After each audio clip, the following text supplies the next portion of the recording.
Hi everyone, so today I'm going to talk about the Twilight Graphic Novel and the Bree Tanner novel, or the Short Second Life of Bree Tanner. And then here's the graphic novel. So let's talk about the graphic novel first. This one had a lot of this, it's not done yet, it's only the first part of the book, but this one had some of the scenes that the movie didn't have, like the blood typing and some of the lunch dates that I really like. I like that they were able to include those in the graphic novel. I like how they didn't go with the route, just the major scenes like Bella first meeting Edward, so on and so forth, that the movie did. Yeah, you need those scenes in the movie, but you also could have had the little scenes too. And then, so, I kind of wish this had came out before the movie, and this could have been like, here, follow this. This could be your little guide for the movie, Like, you could have just followed the graphic novel step by step. Look at that, see? What is that scene? Oh, this is before Bella leaves Arizona. Okay, so, another thing that I like the artist, definitely. She did a really good job. And so I'm looking forward for more work by Young Kim. Let's see. I'm going to show you one of my favorite bits. But let me find it first. Oh, here we go.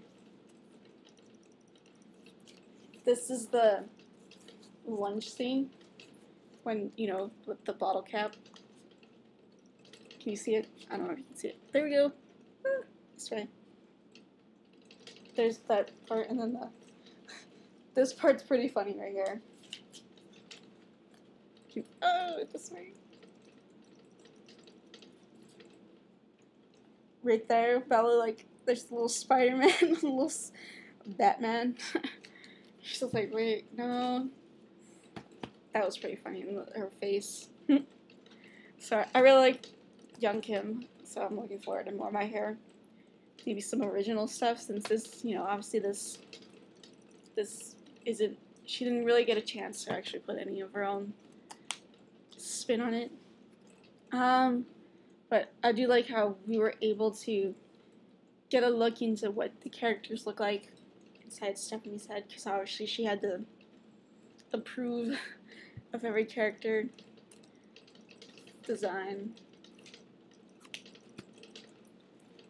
So overall, this is definitely worth it for any Twilight fan, especially those that didn't like the films. This could be your visual adaptation for you that did not like the movies. Okay, so moving on to the Bree Tanner novel. This is it right here. It's not that long. It's only 178 pages. Let's get started. I like how in this one, we saw a different side to vampires. They're definitely in this one driven by the bloodlust that, she kind of sort of talked about. Not as much so as we thought, with the way Jasper kind of describes it, but it was still there. Obviously, I can understand why it wasn't with the way Jasper described it in Eclipse, is because we want to be able to, get a little bit more of the story from Bree. But it was still there. We saw one example was there was a guard on the bridge away from Bree, and she, was thinking, good thing he's over there, because if he was any close near me, I would have attacked him and killed him. So it was still there, but not as strong, because we wanted to be able to read what was going on, such as blood, blood, blood, blood, blood, which is good. But it was still there, which is a good thing. More so with this one than with Bella when in Breaking Dawn. With Riley, whoa, he was totally different than in Eclipse.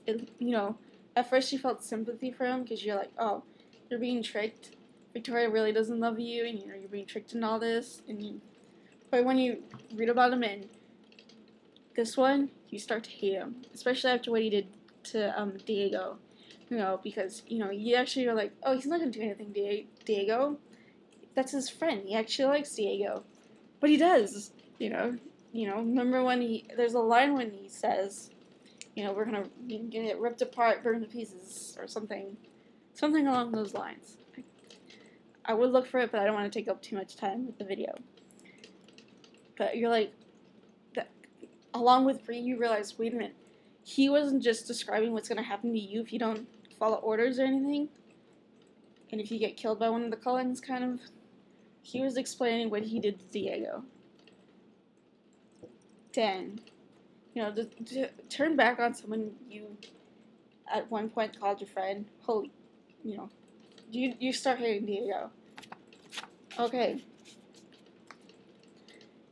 So Diego, I really like that, you know, Diego kind of, like, yeah, he was able to get along with Riley, but he was like, something's going on, something's not right. Why are we being made? Why are we here, kind of thing. He knew something was up.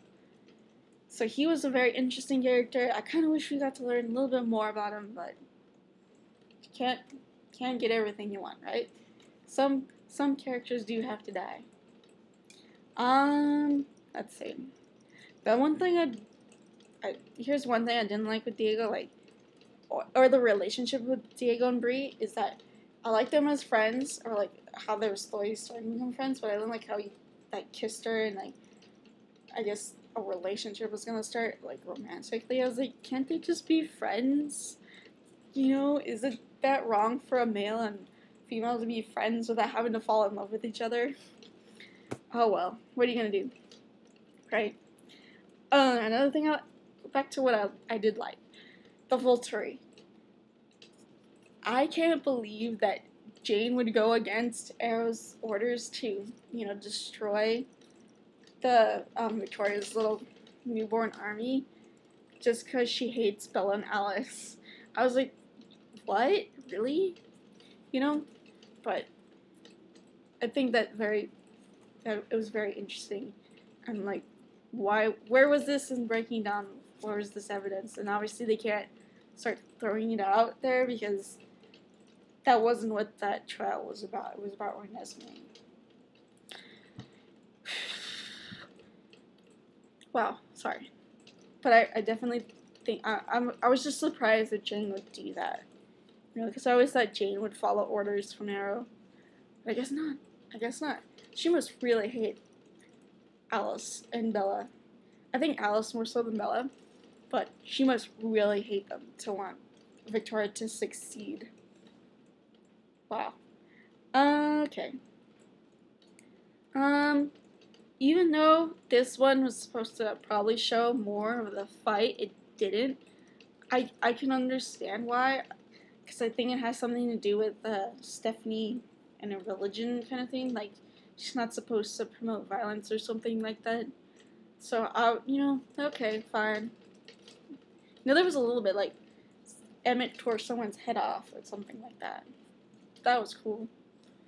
I know I'm one of those fans that kind of felt like, oh, I kind of wish Bree lived, but once again, just like with Diego, some characters have to die. It just happens. But overall, I really like this. It gave us an insight to not only what was going on in Seattle, but also to how a newborn would act, you know, as opposed to what Bella did. And that this one became my third favorite in the series. Above, it goes now. Breaking Dawn, Eclipse, Bree Tanner, Twilight Noon. So, hopefully this review is helpful. Peace out, everybody.